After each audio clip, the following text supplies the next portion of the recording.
Hello guys! Welcome back to my YouTube channel! So, itong video na to is gagawan ko ng about dun sa mga comment sa previous video ko na in-upload dito sa YouTube. So, may mga question na sasagutin ko while I'm using this beauty vault habang gumagamit tayo. So, kakatapos ko lang maligo. Nag-swimming kasi kami. So, ayan. Actually, nag-apply na ako kanina. Pero alam mo na, nag-swimming ako. So, yun. Mag-skincare ulit tayo. So, yung kakatapos ko lang mag-beauty vault ng sabon nila. Alam niyo yung sabon, di ba? Yung parang food chick. So, toner. Mas malaki yung toner na binili ko. Okay, ha. So, meron akong babasahin dito. Una, Hello, Ma'am Shinshin. So, may tanong siya dito. Good PM po. Kailangan po ba na tuloy-tuloy ang paggamit ng Volt or Rejuvenating? Mag 1 month ko na magamit, pero di na wala lahat ng melasma ko. Yes, nagli-lessen melasma ko, pero di lahat. Okay lang ba tuloy-tuloy ang paggamit? Ma'am, so, nasabi mo dito na 1 month ka pa lang. So, ma'am, suggest ko po sa'yo is ituloy-tuloy nyo lang po paggamit ng rejuvenating. Okay? So, kung hanggat kaya nyo pa matiis yung half day, pero 1 month na siguro nang di na masyadong half day yun. So, yun lang, ma'am. Trust the process lang po. Ha? Okay. So, next. Wait lang.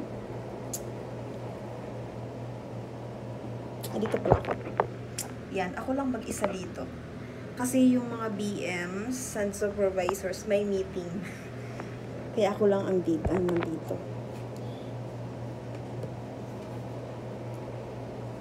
So, Ma'am Shenshen, just continue. Kung meron ka pang mga na-encounter, pwede ka naman sa akin. Mag-comment ka lang dyan or mga tanong mo na gusto mong malaman base sa mga na-experience mo while using the rejuvenating, which is the beauty vault. Okay, so tapos na ako toner. Okay, next is magsa-sunblock ako. Tapos may babasahin ulit ako na comment dito. Si Francis Bulyo, lalaki. Pero ito yung tanong niya. Tanong ng misis ko, ano ba pang maintenance pagkatapos ng 1 month na paggamit? Wow, 1 month! So, baka na-achieve na ni Mrs. So, masasabi ko lang is, base sa experience ko, di ba may color pink na pang maintenance? Yung pink ng Beauty Vault. Nag-try ako noon, pero parang bumalik lang siya sa dati. Di siya masyado ng glass skin. Hindi ko na-achieve yung, parang natigil yung pagka-glass skin ko. So, di ko bet yung pink. Depende lang naman siguro. Hiyangan lang yan. Pero hindi ko pinagpatuloy yung pink na yun. Na pang maintenance. Kundi ito talaga. Tsaka rejuvenating cream and sunblock. So, yun lang po. Ginawa kong maintenance. Which is, sabi nila, hindi daw tama yun. Pero bahala kayo dyan. So, yun lang. Pasabi na lang sa misis mo. Okay, next. Actually, sunblock na ako. Ito yung ginagamit ko.